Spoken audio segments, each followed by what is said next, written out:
آئے ہوئے ملنے کے لیے مردان پشاور میں، کوئی فرق، ایک ہی اسٹیشن ہے نا، قریب قریبی ہیں. میرا جب پشاور میں بیان ہوا نا تو ایک بات میں نے پشاور والوں کو کہنی تھی، وقت کی کمی کے باعث میں نہیں کہہ پایا. پھر میں نے کہا دوبارہ پتہ نہیں کب پشاور جانا ہوگا، اہتمام سے یہ بات کہوں گا، لیکن پہلے ہی پارسل کر دو تو اچھا ہے. یہ میں آپ سے کہہ رہا ہوں اسپیشل پشاور پہ کلپ بنا کے یہ میرا کلپ چلانا ہے، صحیح ہے نا. پشاور والوں سے خصوصی خطاب. پشاور میں فقہ حنفی کے خلاف مردان میں، پشاور میں، ان تمام علاقوں میں بہت کام ہو رہا ہے.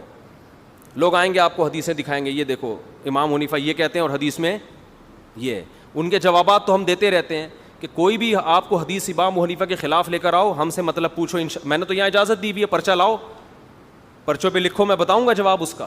اور ہمارے یہاں پہلے سے سلیکٹڈ پرچے بھی نہیں ہوتے کہ جو میں کہوں گا وہی لکھنا ہے، اس کے علاوہ کچھ پوچھا چھوڑوں گا نہیں میں تمہیں، ٹھیک ہے نا.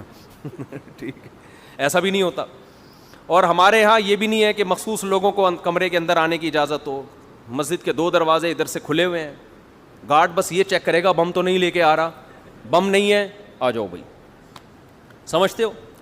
ہاں، ایسا سوال جس سے فرقواریت پھیلتی ہے وہ میں اسکپ کر دیتا ہوں. وہ اس لیے نہیں کہ جواب مجھے نہیں آتا، بلکہ ہر بات اگر بیان کر دی جائے تو اصلاح کے بجائے کیا ہوتا ہے، اس سے فساد پھیلتا ہے. کسی کے اندر کوئی خرابی ہے، الگ سے چھاؤں میں لے جا کے اس کو سمجھایا جائے، اس کا نام لے کے ساری دنیا کے سامنے اس طرح آپ رسوا کر دیں تو اس سے بجائے فائدہ ہونے کے الٹا کیا ہو جاتا ہے. تو ایسے سوال میں اسکپ کرتا ہوں. یا میرے پرسنل لائف کے بارے میں لوگ پوچھ رہے ہوتے ہیں بعض دفعہ، وہ ہر بات بتانے کی نہیں ہوتی. تو ورنہ میں نے تو اوپن اجازت دی ہے بھائی. اور ہم نے تو اتنا بڑا ظرف رکھا ہوا ہے یار، ہمیں جواب نہیں آئے گا تو بول دیں گے ابھی مجھے معلوم نہیں ہے اس کا جواب. تو اس میں کون سا مسئلہ ہے یہ بھائی؟ جو جواب نہیں آیا آدمی بول دے مجھے نہیں پتا یار، تحقیق کر کے بتا دیں گے بعد میں. تو پشاور یہ پوری بات آنی چاہیے، یہ جو میں نے شروع سے کی ہوئی ہے. تو پشاور والوں سے میں ایک بات کہتا ہوں، دیکھو پشاور میں جب اسلام آیا ہے نا، فقہ حنفی کی شکل میں ہی آیا ہے. 1200 سال سے پشاور میں اسلام آیا ہوا ہے.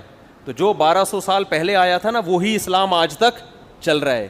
اس کے علاوہ کچھ اور اگر ہوگا تو وہ نیا فرقہ ہوگا، وہ والا نہیں ہے جو اس وقت آیا. پورے بر صغیر میں جو اسلام آیا ہے، بنگلہ دیش میں، برما میں، اور اللہ بلا کرے دہلی میں، سہارنپور میں، پاکستان میں، لاہور میں، ملتان میں، خانیوال میں، کراچی میں، چاہیے نا.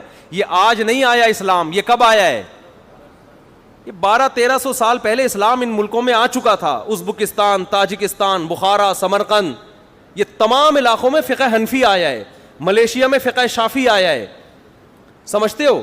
تو یہ اگر غلط ہوتے، اس کا مطلب دنیا میں جب اصل اسلام آیا تھا وہ غلط آیا تھا، اب کون سا والا آ رہا ہے؟ تو یہ خود ایک بہت بڑا سوالیہ نشان ہے کہ اب اسلام آ رہا ہے. بر صغیر میں تو 1200 سال سے گھاس کھا رہے تھے کہ ہم یہاں پہ. جتنے بڑے بڑے کمانڈر بر صغیر میں گزرے ہیں، جو ہندوؤں سے لڑے ہیں، جو سکھوں سے لڑے ہیں، جو غیر مسلموں سے لڑے ہیں، سارے حنفی ہیں. کوئی ایک بھی حنفیوں کے علاوہ نہیں دکھا سکتے آپ تاریخ میں. سمجھتے ہو؟ محمود غزنوی کیا تھا؟ یہ فقہ حنفی کو فالو کرتا. ٹیپو سلطان کیا تھا؟ یہ جتنے ہمارے نجات دہندہ آئے ہیں، جتنی خلافتیں، جتنی حکومتیں، پشاور میں آج بھی بڑے بڑے قلعے ہیں. پھر انگریزوں کے خلاف لڑائی کس نے لڑی ہے؟ یہ سب حنفیوں نے لڑی ہے. ایک صاحب کہنے لگے کہ اب ہمارا مسلک پشاور میں الحمدللہ تیزی سے پھیل رہا ہے. تو انہی کے مسلک کے دوسرے آدمی نے کہا کہ یار پھر 1200 سال پہلے کیا آیا تھا اور 1000 سال سے کیا تھا؟ اگر اب ہمارا مسلک پھیل رہا ہے تو یا تو ہم غلط ہیں یا 1200 سال سے یہ گھاس کھا رہے ہیں. تو اس بیس پر وہ حنفی ہو گیا کہ یار یہ کیا ہے. تو فقہ حنفی پر جتنے اعتراضات کرتے ہیں نا کہ قرآن و حدیث کے خلاف، یہ اعتراضات ان کے بنائے ہوئے ہوتے ہیں اور کوئی صحیح آدمی جواب دینے والا ملا نہیں ہوتا. اس وجہ سے وہ ابو حنیفہ پر اعتراضات. ابو حنیفہ کو جو اللہ نے اتنی عزت دی ہے نا کہ 50% سے زائد مسلمانوں نے اکیلے ابو حنیفہ کو فالو کیا ہے. یہ عزت اس لیے نہیں کہ ابو حنیفہ ان کے ماموں یا چاچو لگتے تھے، اس لیے کہ ابو حنیفہ کے دلائل کی جو قوت تھی، وہ قوت میں باقی تمام فقہا پر کیا تھے؟ وہ غالب تھے. جو تفقہ اور بصیرت اللہ نے عطا فرمائی تھی. ہم دوسرے فقہا کا بھی احترام کرتے ہیں. امام شافعی کے ہم خاک کے برابر بھی نہیں ہیں. امام احمد بن حنبل جو امام بخاری کے استاذ ہیں، ہم اپنے آپ کو ان کی خاک کے برابر بھی نہیں سمجھتے. امام و حنیفہ کی فضیلت بیان کرنے کا مقصد دوسرے فقہا کی توہین نہیں ہے. بتانا یہ مقصد ہے کہ جس فقیہ پر دنیا اعتراض کرتی ہے نا کہ ان کے یہ مسئلے قرآن و سنت کے خلاف ہیں، تو ان کے علم میں کمی ہوتی ہے, ان کی بصیرت میں کمی ہوتی ہے, اس وجہ سے ان کو لگتا ہے کہ قرآن و سنت کے خلاف, حقیقت میں قرآن و سنت کے خلاف نہیں ہوتا. جھینگے کا مسئلہ دیکھ لو, کیکڑے کا مسئلہ دیکھ لو. بہت سے لوگ کہتے ہیں یار یہ کیکڑا جو ہے نا تو قرآن میں آتا ہے احل لکم صید البحر, تمہارے لیے سمندر کا شکار حلال ہے, تو کیوں ابو حنیفہ نے پابندی لگا دی کیکڑا کھانے پر؟ ایک صاحب مجھ سے الجھ پڑے کہ یار یہ تو قرآن میں صاف ہے کہ سمندر کا شکار حلال ہے. میں نے کہا یار یہ بات مجھے بتاؤ, تمہاری سمجھ میں آ رہی ہے کہ قرآن میں صاف ہے کہ سمندر کا شکار حلال ہے, تو اس کا اگر یہ مطلب ہے تو پھر کوئی ایک صحابی تو دکھاؤ جنہوں نے کیکڑا کھایا ہو. بھائی کوئی ایک تابعی تو دکھاؤ جنہوں نے کیکڑا کھایا ہو. کیوں نہیں کھاتے تھے اس وقت؟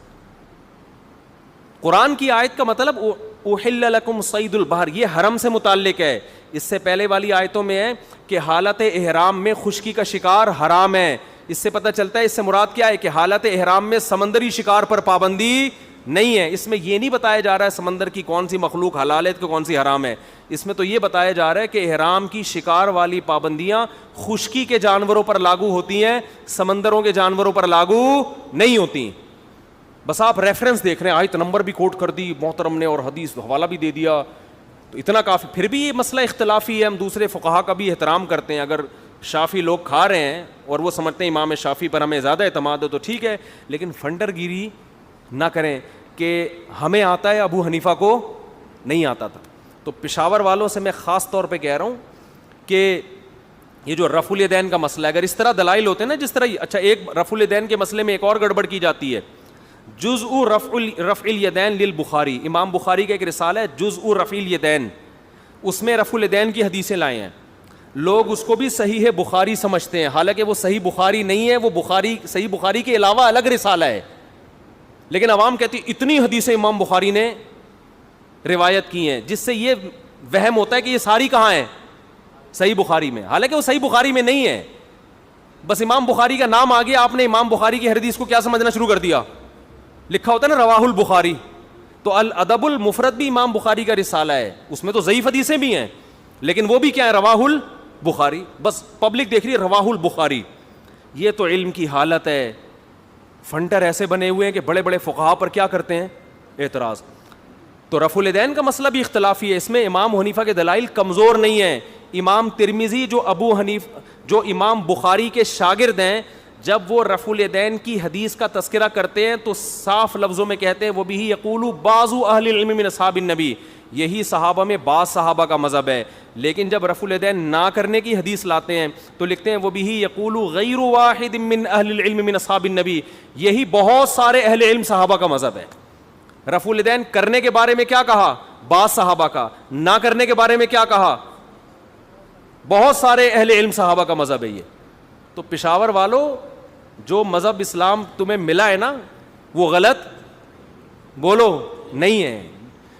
اور جتنے آپ کو دوسرے مسلک کے لوگ نظر آئیں گے پاکستان میں فقہ حنفی کے علاوہ, ہاں شافی ملیں گے, وہ صدیوں سے شافی ہیں, لیکن حنفی اور شافی کے علاوہ جو آپ کو ملیں گے نا بر صغیر میں, 2-3 پشتوں کے بعد جا کے وہ بھی حنفی ہوں گے. ان میں کسی کے باپ یا تو حنفی ہے, کسی کا دادا یا پردادا, پردادا سے اوپر ایک اور ابا چلے جاؤ, اس سے اوپر آ کے کوئی بھی آپ کو دوسرے مسلک کا نہیں ملے گا. اس سے پتہ چلتا ہے جتنا پیچھے جائیں گے یہ سارے کیا ہوتے چلے جائیں گے, حنفی. تو یا تو وہ والا جو اسلام آیا تھا وہ غلط تھا, ٹھیک ہے نا, اگر آپ صحیح ہیں تو وہ غلط کہنے میں بہت سارے اعتراضات ہیں. اس کا مطلب وہ سارے غلط, جہاد بھی غلط ہوتا رہا, انگریز خامخواہ میں آگے لڑتا رہا ان لوگوں سے, ان کی حکومتوں, وہ اسلام سمجھ کے لڑتا رہا ان سے کہ یہ مسلمان ہیں. تو لیبل کو مت دیکھو. وہ ایک آدمی نے چینی کی بوری پہ چاول لکھ دیا, کسی نے پوچھا اندر چینی ہے باہر چاول لکھا ہوا ہے, دوسرے نے کہا کہ مکھیوں کو دھوکہ دینے کے لیے. مکھیاں لیبل دیکھ کے دھوکے میں نہیں آئیں گی, چینی کی خوشبو دیکھ کے وہ اس بوری کی طرف لپکیں گی. تو آپ دیکھو اسلام کی اوریجنل خوشبو کس میں آپ کو نظر آئے گی. قرآن و سنت کا لیبل ہر آدمی بڑے آرام سے لگا لیتا ہے, سمجھتے ہو. تو ہم اپنے باپ دادا کو فالو کرتے ہیں اس لیے نہیں, جو قرآن نے جو کہا نا باپ دادا کو فالو مت کرو, وہ باپ دادا ہیں جو گمراہ ہیں. جس کے باپ دادے محمود غزنوی جیسے ہوں, جس کے باپ دادا ٹیپو سلطان جیسے ہوں, ایسے ابا دادا کو فالو کرنے کا بولو نا حکم ہے. ہمیشہ سے جہاد حنفی شافی لوگ ہی کرتے آئے ہیں, جن میں حنفیوں کا کردار بہت زیادہ ہے, شوافی بھی, حنبلی بھی, مالکی بھی, یہ لوگ کرتے آئے ہیں. باقی تو تھے ہی آٹے میں نمک کے برابر, بہت سے تو سرے سے تھے ہی نہیں, اور اب بھی آٹے میں نمک کے برابر ہیں. ڈاکٹر ذاکر نائک کی تحقیق ہے, اس وقت بھی پوری امت میں مسلمانوں میں 50% حنفی ہیں, 30% امام شافعی کو فالو کرنے والے ہیں, 17% فقہ مالکی کو, کتنے ہو گئے یہ 97, 2% فقہ حنبلی کو, 1% باقی لوگ ہیں. تو وہ 1% یہ دعویٰ کریں ہم قرآن و حدیث کو فالو کرتے ہیں اور باقی سارے اندھے مقلد ہیں, تو یا تو وہ 1% جنت میں جائیں گے میرے بھائی, یا یہ 97. تو وہ جو حدیث میں آتا ہے نا میری امت کی 80 صفحے ہوں گی, مجھے لگتا ہے وہ نہیں ہوں گی, یعنی اگر اس تحقیق کو آپ مان لیتے ہیں. تو اتنے سارے تو کہاں جا رہے ہیں, اور یہ سارے غلط ہو گئے, یہ سب اندھے مقلد ہیں. تو یہ عجیب سی کھوپڑی میں آنے والی باتیں نہیں ہے, یہ لیبل ہے بھائی, لیبل کو مت دیکھو. چینی کا لیبل لگا ہوا ہے, سوری چینی کی بوری پہ کیا لیبل لگا ہوا ہے, چاول کا لیبل لگا ہوا ہے. تو مکھی کو اتنی سینس ہے, وہ خوشبو دیکھ کے جاتی ہے. افغانستان کا جو لا ہے نا وہ فقہ حنفی ہے. جب سے یہ چاروں فقہ وجود میں آئے ہیں, دنیا میں جہاں بھی حکومت قائم ہوئی ہے نا اسلامی, قانون کا حصہ کوئی مخصوص فقہ بنائے, یا تو فقہ حنبلی بنائے یا فقہ مالک. فلسطین میں آج بھی یا تو فقہ شافعی ہے یا مالکی ہے, مجھے اچھی طرح وہ اسپیسیفک وہ فقہ یاد نہیں رہا. سعودی عرب میں لا میں آج بھی کیا ہے, فقہ حنبلی ہے. اور افغانستان میں کیا ہے آج بھی, امریکہ ابھی تک اس کو چینج نہیں کر سکا, وہ فقہ حنفی ہے. وجہ کیا ہے, ایک مخصوص فقہ کیوں لاگو کیا جاتا ہے؟ اس لیے کہ اگر حکومت کو آزاد چھوڑ دیا جائے کہ آپ نے قرآن حدیث پہ فیصلے کرنے, تو لیبل بہت اچھا ہوگا, لیکن قرآن و حدیث کے نام پہ تحریفات شروع ہو جائیں گی. تو پابند بنایا جاتا ہے کہ آپ قرآن و سنت کی تحقیق اس فقہ سے نہیں نکلنی چاہیے باہر. جیسے سعودی عرب میں اگر جج کو کھلی چھوٹ دے دیں کہ آپ خود تحقیق کرو, تو کیا پتا وہ کل کیا مارکیٹ میں لے آئے, غامدی صاحب جیسا کوئی آ جائے اور وہ عورت کی عدت ہی کو کیا کر دے, ختم. وہ کیا عدت ہی نہیں ہے, وہ اپنی لاجک لائے. تو مخصوص کا پابند بنانا اس لیے پڑتا ہے کہ ایک حد تک نہیں, یہ قرآن و اور اس پاکستان میں چونکہ کوئی مخصوص فقہ آئین کا حصہ نہیں ہے, اس کا نقصان آج ہم اپنی آنکھوں سے دیکھ رہے ہیں. جب حکومت کو کوئی غیر شرعی قانون پاس کرنا ہوتا ہے, کچھ سرکاری مولویوں کو بٹھا کے ڈیبیٹ کرا کے ان کو اسلام کا لیبل لگا کے اس کو آئین کا حصہ بنا دیا جاتا. مثال کے طور پر ایوب خان نے کیا کیا تھا, ایوب خان نے یہاں کے علماء سے پوچھا کہ ڈیورس کے بعد عدت کے کیا احکام ہیں. سب علماء نے کہا 3 حیض عورت کو انتظار کرنا پڑے گا. کتنے حیض؟ 3 حیض. اس سے پہلے عورت کہیں اور شادی بولو نہیں کر سکتی. اس نے کہا یہ 3 حیض تو ہر ایک کے مختلف ہوتے ہیں. پھر اس نے دوسری شادی پر پابندی کی بات کی, تو علماء نے کہا دوسری شادی پر پابندی نہیں لگ سکتی. اور بہت سارے مسائل ہیں. طلاق میں وہ یہ چاہتا تھا کہ حکومت کے پاس یہ معاملہ آئے طلاق کا, ڈیورس کا, مرد کو جو اختیار ہے نا جب چاہے طلاق دے دیتا ہے, یہ گورنمنٹ اس میں انوالو ہونی چاہیے. تو علماء نے کہا گورنمنٹ اس میں انوالو نہیں ہو سکتی. اس نے کیا کیا, اب وہ آئین سے قرآن و سنت کو تو نہیں نکال سکتا تھا نا ایوب خان, وہ یہ تو نہیں کر سکتا تھا کہ آئین سے یہ شق نکال دے کہ قرآن و سنت کے خلاف بھی قانون بنے گا. اس نے کہا کوئی بات نہیں, قانون اپنی مرضی کا ہوگا, لیبل اس پہ کون سا لگائیں گے. تو مارکیٹ میں ہر طرح کے مولوی مل جاتے ہیں. اس نے مصر سے ایک ماڈرن قسم کے مولانا کو بلوایا, ماڈرن جو اپ ڈیٹ قسم کے 3 پیس سوٹ ٹائی میں بڑے زمانے کے حساب سے چلنے والے, جو بالکل غامدی ٹائپ کے آدمی تھے. انہوں نے کہا ایکچولی یہ جو 3 حیض ہے نا اصل میں یہ 90 دن ہے. کتنا ہے؟ تو عدت 3 حیض نہیں ہے بلکہ کتنے ہیں, 90 دن. 3 مہینے 90 دن کے ہوتے ہیں, تو وہ اجتہاد کر کے یہ گنجائش ہے, چلو بھائی 90 دن ہو گئی. اس نے کہا کہ طلاق کے بعد اسلام نے یہ بھی کہا ہے کہ رجوع بھی کر سکتے ہو, تو اور پھر قرآن نے یہ بھی کہا ہے کہ میاں بیوی میں جھگڑا ہو جائے تو ایک ثالثی بھی ہونا چاہیے. تو یونین کونسل وہ کیا کرے گی, ثالثی کا کردار. قرآن نے تو صرف اتنا کہا تھا کہ وہ ثالثی کر کے دونوں میں جوڑ پیدا کرے گی, جوڑ اگر دونوں چاہیں گے تو جوڑ ہو جائے گا. انہوں نے اس یونین کونسل کو طلاق کے اختیار بھی دے دیا کہ مرد جب طلاق دے گا تو یونین کونسل سے رجسٹر ہونا ضروری ہے, چاہے جتنی مرضی دے دے. سمجھتے ہو؟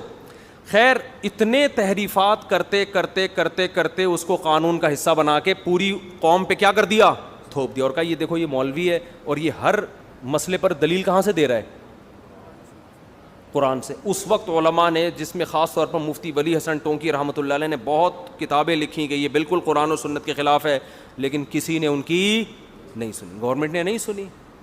اس نے کہا آپ کی مرضی کا قرآن نہیں مانتے, ہم وہ مانیں گے جو ہماری سمجھ میں آئے گا, تھوپ دیا ہمارے اوپر. سمجھتے ہو؟ سود کے بارے میں بھی ایسے ہی. اور یہ جو عدالتی خلا چل رہا ہے یہ کسی کے نزدیک بھی شریعت میں معتبر نہیں ہے, لیکن خلا کا لفظ بھی قرآن سے لیا, آیتوں میں تحریف بھی کی.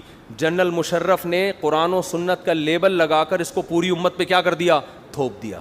اگر کسی مخصوص فقہ کے پابند ہوتے تو یہ حرکت بولو نہ ہوتی, کیونکہ یہ چاروں فقہ میں قرآن و سنت کی تشریح ہو چکی ہے. تو پھر عدالت پابند ہوتی, بھائی آپ کو اس تشریح سے ہٹنے کی اجازت نہیں. جیسے سعودی عرب کی عدالت پابند ہے, آپ کو پتہ ہے سعودی عرب میں نجی محفل میں تو مفتی فتویٰ دے دیتے ہیں 3 طلاق ایک ہوتی ہے. سعودی عرب کی عدالت یہ فتویٰ نہیں دے سکتی. سعودی عرب کی عدالت میں کوئی جائے گا نا کیس لے کے 3 طلاقیں دی, عدالت سے جو حکم صادر ہوگا وہ کیا ہوگا, 3, کیونکہ عدالت کس کی پابند ہے, فقہ حنبلی کی. تو تحریفات ہوتی چلی آ رہی ہیں. تو اس بیس پر تو میں پشاور والوں سے خاص طور پہ کہتا ہوں کہ اپنے اس مسلک کی حفاظت کرو جو تمہیں وراثت میں ملا ہے. اور یہ باپ دادا کی اندھی تقلید نہیں ہے, کیونکہ قرآن نے جن باپ دادوں کی تقلید سے منع کیا وہ گمراہ باپ دادے تھے جو خود مشرک, خود گمراہی پہ تھے.